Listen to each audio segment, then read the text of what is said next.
This is a Mediterranean South with a VRF system. We're going to try to provide a little overview of what's going on. First thing, on this touch screen that's located on the column, if we press on here, usually the first thing that comes up is this monitor and operation page. We can see we've got some alarms, but if we want to see what's going on, we have to cycle through the menu. And we can go to status list and log. Status list would tell us whatever immediate alarms exist, but they're labeled by an address. And we'll go over that in a second. The address is labeled on the actual piece of equipment. You can see this one, for example, is labeled address 59.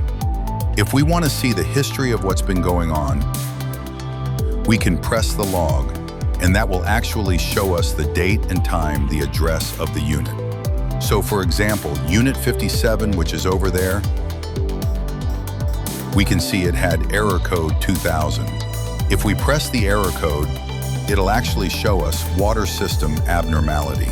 So that tells us that the strainer's probably clogged. The flow switch is not making other processes. You can also cycle through the history of errors. You can see we've had a lot of flow switch problems here, a lot of clogged strainers. So that's on the display for us to be able to navigate and see the current status. So there's no current alarms, at least showing here, and the log, which tells us historically what's been going on. Now on the VRFs themselves, VRF has this blue strainer. Now in order to clean the strainer, you got to go upstream and close both the valves. So there's one there and there's another there.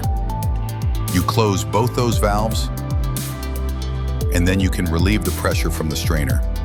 And then using two pipe wrenches, one to hold back and one to undo the nut here, you can actually undo this assembly and pull out the strainer. That allows you to clean the strainer. When the strainer is clogged, the flow switch does not make.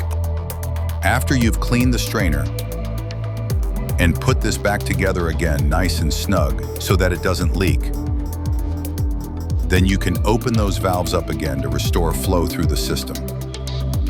To reset the condensing unit after cleaning the strainer, you must go to the disconnect. Turn it off and leave the unit off for about 15 to 20 seconds. And then you can turn it back on again. That will reset the condensing unit. You know when the condensing unit is operating and when it has flow because the control valve indicator will be pointing down, indicating that the flow is going through the piping. If this control valve flow indicator is showing towards the left, then that means that the ball valve is closed. So we want this valve to be open here. You have a series of condensing units here. And the condensing unit pressure gauges have also been marked with where the normal operating pressure is located. If you encounter that the pressure is much lower, like down here at 20 when it should be up at 28, and you identify that the valve is open, then most likely the strainer is clogged on this unit. Cleaning the strainer can be a little tough, but here we go. We have one that Al just removed. That's the strainer right there. And once you remove it, you can take the strainer. As you can see, this guy's pretty dirty in there. We can take that.